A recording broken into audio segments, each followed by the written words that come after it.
Hello dear student, দেখো আজ আমি একটা ছোট্ট এমসিকিউ নিয়ে এসেছি।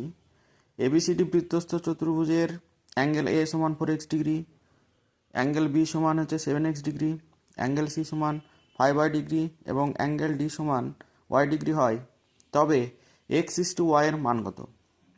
তাহলে আমরা দেখো আমি এটাকে কিভাবে সলভ করেছি। তাহলে আমরা জানি যে বৃত্তস্থ চতুর্ভুজের বিপরীত কোণগুলো পরস্পর কি হয়, সম্পূরক হয়। তাহলে এখানে ছবিতে দেখো অ্যাঙ্গেল এ সমান 4x, অ্যাঙ্গেল বি সমান 7y, আর অ্যাঙ্গেল ডি সমান y, অ্যাঙ্গেল সি সমান হচ্ছে 5y। তাহলে এই যে বৃত্তস্থ চতুর্ভুজের বিপরীত কোণগুলো পরস্পর সম্পূরক, মানে এই যে অ্যাঙ্গেল এ আর অ্যাঙ্গেল সি, তাহলে কত ডিগ্রি হবে যোগ করলে? বিপরীত কোণগুলো যোগ করলে হবে 180 ডিগ্রি। তাহলে এখান থেকে দেখো আমরা পেয়েছি 4x degree plus 5x degree সমান কত? 180। একই রকমভাবে দেখো অ্যাঙ্গেল বি আর অ্যাঙ্গেল ডি হচ্ছে, এই যে অ্যাঙ্গেল বি আর হচ্ছে অ্যাঙ্গেল ডি পরস্পরের কি সম্পূরক।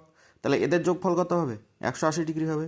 তাহলে angle Y plus 7x degree ইকালটা হচ্ছে কত? 180।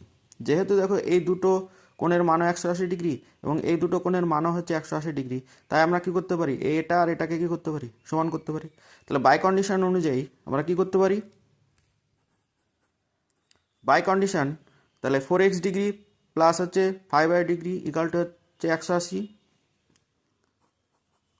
তাহলে বাই কন্ডিশন দেখো এখানটায় আমরা কি করতে পারি, তাহলে 4x degree plus 5y degree equal to 7x degree plus হচ্ছে y ডিগ্রি।